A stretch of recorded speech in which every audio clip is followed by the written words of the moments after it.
আরে এ ছুয়া কুଆଡେ যাଉଛୁ ଚାଲ ଆମ ସହିତ ଚକୋଲେଟ ଖାଇବାକୁ ଯିବୁ କିନ୍ତୁ ମୁଁ ତ ତମକୁ ଚିହ୍ନିନି। ଆରେ ନ ଚିହ୍ନିଲେ କଣ ହେଲା, ତୁ ଆମ ସହିତ ଯାଇକି ଚକୋଲେଟ ଖାଇକି ଚିହ୍ନି ଯିବୁନି। କିନ୍ତୁ ମତେ ତମେ ବଡ ଚକୋଲେଟ ଖାଇବାକୁ ଦବ। ଶଳା ଯାହା ହଉ ଆଜି ଛୁଆଟା ଫସିଗଲା ଆଉ।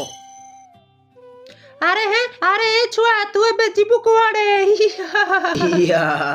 ଆରେ ହେ ବଞ୍ଚିଗଲା ମଣିଷ ଆଉ। ଆରେ ଛୁଆ କଣ ଭାବୁଛୁ, ଚାଲୁନୁ। କଥା କଣ କି ମତେ ବହୁତ ଜୋର ଶୋଷ ଲାଗିଲାଣି, ମୁଁ ପାଣି ପିଇବାକୁ ଯିବି। ହଉ ହଉ ଠିକ ଅଛି, ଜଲ୍ଦି ପାଣି ପିଇକି ଆସିବୁ ଯା। ନିଅ ତମେ ଏଇ ବ୍ୟାଗଟା ରଖି ତ, ମୁଁ ଜଲ୍ଦି ପାଣି ପିଇକି ଆସୁଛି। ଯା ରେ ଝିଅ ଯା, ଆଜି ଶେଷ ଥରଟା ପାଇଁ ପାଣି ପିଇଦେ। ପୁଲିସ ଅଙ୍କଲ, ମୁଁ ସ୍କୁଲ ଯାଉଥିବା ସମୟରେ ଦୁଇଟା ଚୋର ଆସିକି ଚକୋଲେଟ ଖାଇବୁ ନା କହିକି ମତେ କୁଆଡେ ନେଇକି ଯାଉଥିଲେ, ଆଉ ମୁଁ ସେମାନଙ୍କୁ ମିଛ କହିକି ସେଠାରୁ ଖସିକି ପଳେଇ ଆସିଛି। ଆରେ ହେଁ, ଏ ଛୁଆଟା କୁଆଡେ ଗଲା ଏପର୍ଯ୍ୟନ୍ତ ଆସିଲାନି? ଶଳା ସେ ଦୁଇଟା କୁଆଡେ ଗଲେ? ହେଁ ଆବେ ଦୌଡୁ ବେ, ପୁଲିସ ଆସିଗଲା, ଦୌଡୁ ଦୌଡୁ। ଆରେ ଝିଅ ସେ ଦୁଇଟା ତ ଖସିକି ପଳେଇଲେ, ଦେଖିବୁ ମୁଁ ସେ ଦୁଇଟାକୁ ନିଶ୍ଚୟ ଥାନାରେ ଢୁକେଇବି। ସାଙ୍ଗମାନେ ଭିଡିଓଟିକୁ ଲାଇକ୍ କରିଦିଅନ୍ତୁ।